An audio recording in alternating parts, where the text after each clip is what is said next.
നമസ്കാരം. ശ്രീരാമ ഭഗവാന് പ്രധാനമായ കർക്കിടക മാസം കഴിയുന്നതിനു മുൻപ് രാമപ്രീതിക്കായി കഴിപ്പിക്കേണ്ട വഴിപാടുകളാണ് ഇന്ന് പറയുന്നത്.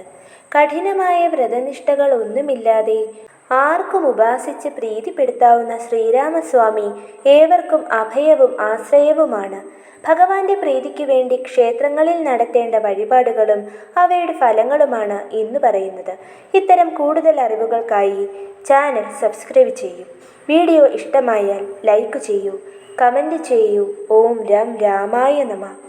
നിഷ്കളങ്കമായ ഭക്തി മാത്രം മതി ശ്രീരാമസ്വാമി അനുഗ്രഹിക്കാൻ എന്ന് ഹനുമാൻ സ്വാമിയിലൂടെയും കാട്ടാളനായിരുന്ന വാൽമീകി രാമനാമം ജപിച്ച് തപസ്വിയായതിലൂടെയും നമുക്ക് മനസ്സിലാക്കാവുന്നതേ ഉള്ളൂ.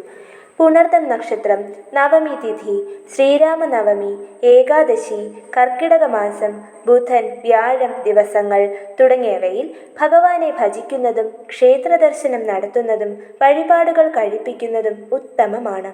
ഏത് ദുരിതങ്ങളും കഷ്ടപ്പാടുകളും മാറുന്നതിനും ആഗ്രഹ സഫലീകരണത്തിനും ശ്രീരാമനാമ ജപത്തോടൊപ്പം കഴിപ്പിക്കാവുന്ന വഴിപാടുകളും ഓരോന്നിൻ്റെയും ഫലങ്ങളുമാണ് ഇനി പറയുന്നത്.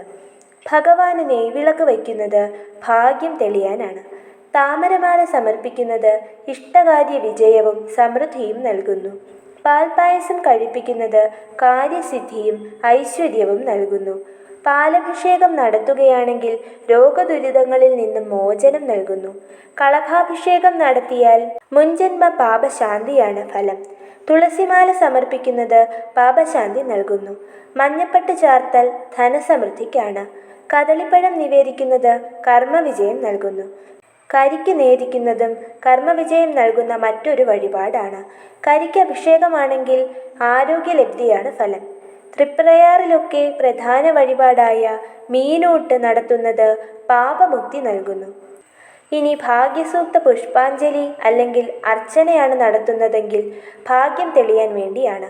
വിഷ്ണുസൂക്ത അർച്ചന കർമ്മഭാഗ്യത്തിനും പുരുഷസൂക്ത അർച്ചന സർവകാര്യ വിജയത്തിനുമാണ്. ആയുസൂക്ത അർച്ചന രോഗശാന്തിക്കായാണ് നടത്തുന്നത്. ഐക്യമത്യ സൂക്ത അർച്ചന കുടുംബത്തിലെ വഴക്കുകളും പ്രശ്നങ്ങളും മാറി കുടുംബ ഐക്യമുണ്ടാകാനാണ്. സഹസ്രനാമ അർച്ചന കഴിപ്പിച്ചാൽ ദൈവാധീനം കൂടുകയും സർവ്വദുരിതങ്ങളിൽ നിന്നും മോചനവും ഫലം. അഷ്ടോത്തര അർച്ചന നടത്തിയാൽ കാര്യസിദ്ധിയാണ് ഫലം. രാമഭഗവാന്റെ മൂലമന്ത്രം കൊണ്ട് അർച്ചന നടത്തിയാൽ പാപശാന്തി ലഭിക്കുന്നു. ഈ കർക്കിടക മാസം അവസാനിക്കുന്നതിന് മുൻപ് നാലമ്പല ദർശനം നടത്തുമ്പോഴോ അടുത്തുള്ള ശ്രീരാമക്ഷേത്രങ്ങളിലോ ഈ വഴിപാടുകളിൽ കഴിയുന്ന ഒരു വഴിപാടെങ്കിലും നടത്തുന്നത് ഉത്തമമാണ്.